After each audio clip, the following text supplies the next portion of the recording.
Ang mabuting balita ng Panginoon ayon kay San Mateo. Lumapit ang mga alagad at tinanong si Jesus, "Bakit po kayo gumagamit ng talinghaga sa kanila?" Sumagot siya, "Ipinagkaloob sa inyo ang karapatang maunawaan ang hiwaga tungkol sa kaharian ng langit, ngunit hindi ito ipinagkaloob sa kanila. Sapagkat ang mayroon ay bibigyan pa, at lalong magkakaroon. Ngunit ang wala, kahit ang kakaunting nasa kanya, ay kukunin pa.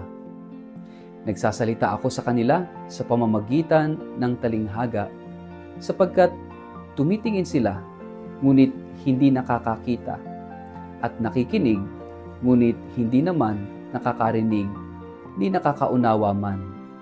Natutupad nga sa kanila ang propesiya ni Isaías na nagsasabi, makinig man kayo ng makinig, hindi kayo makakaunawa kailanman. At tumingin man kayo ng tumingin, hindi kayo makakakita kailanman, sapagkat naging mapurol na ang isip ng mga taong ito. Mahirap makarinig ang kanilang mga tainga, at ipinikit nila ang kanilang mga mata. Kung hindi gayon, sana'y nakakita ang kanilang mga mata, nakarinig ang kanilang mga tainga, nakaunawa ang kanilang mga isip, at nagbalik loob sila sa akin, at pinagaling ko sila. Subalit, pinagpala kayo, sapagkat nakakakita ang inyong mga mata, at nakakarinig ang inyong mga tainga. Tandaan ninyo, maraming propeta at matutuwid na tao ang naghangad ng makita ang inyong nasasaksihan at marinig ang inyong napapakinggan. Subalit hindi nila ito nakita ni narinig. Ang mabuting balita ng Panginoon. Mapagpalang araw sa inyong lahat. Welcome sa ating Gospel in a Nutshell. Isang tanong ang itinapon ng mga alagad kay Jesus. Bakit po kayo nagsasalita sa kanila sa pamamagitan ng mga talinghaga? Sa madaling salita, bakit parang hindi diretsahan, hindi malinaw? Bakit parang paligoy-ligoy? Ang sagot ni Jesus ay hindi para guluhin tayo, kundi para pukawin tayo.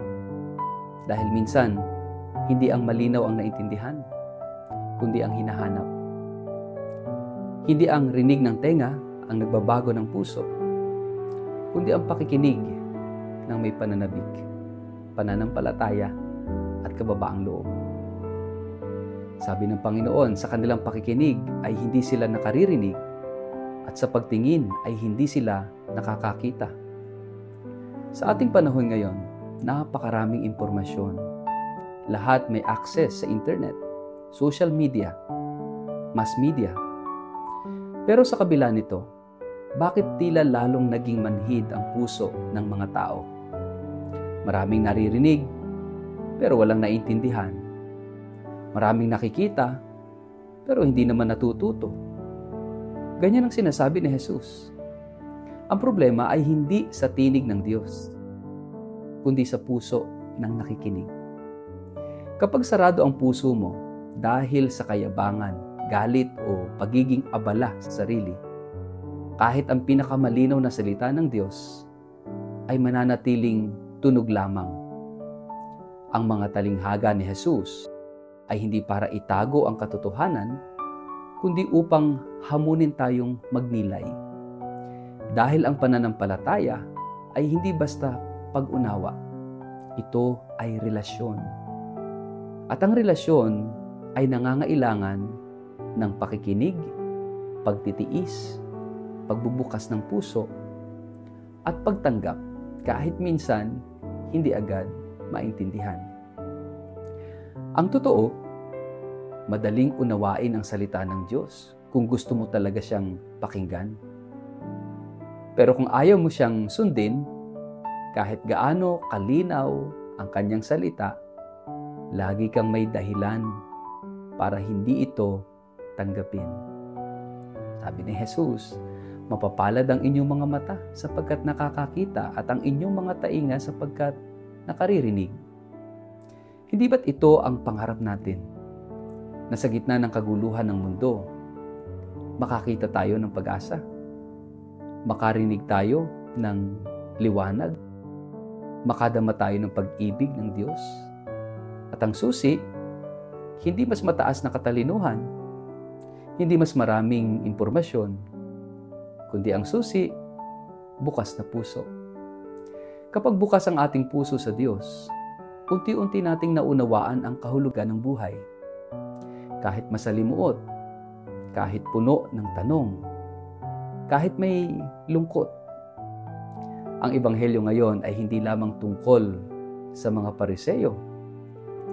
Ito'y paanyaya sa bawat isa sa atin. Gusto mo bang marinig ang Diyos? Gusto mo bang makita ang Kanyang kilos sa iyong buhay? Handa ka bang buksan ang iyong puso kahit hindi mo agad nauunawaan?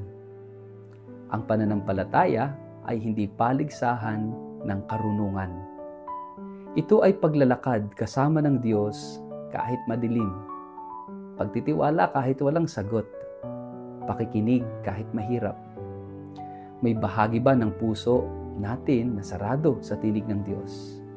Paano natin maipapakita ang bukas na pakikinig sa Kanya? Sa panalangin, sa kapwa, at sa pananahimik. Sa ngalan ng Ama, ng Anak at ng Espiritu Santo. Amen. Panginoong Jesus, Ikaw na salita ng Ama, bigyan mo ako ng pusong bukas, pusong marunong makinig, pusong handang tumanggap kahit hindi agad maintindihan, pusong hindi manhid sa iyong mga palatandaan sa araw-araw. Linisin mo ang aking paningin upang makakita ng kabutihan. Buksan mo ang aking pandinig upang marinig ka sa katahimikan. At palambutin mo ang aking puso upang ito'y maging tahanan mo. Amen. Pagpalain po kayo at ingatan ng makapangyarihang Diyos, Ama, Anak at Espiritu Santo. Amen.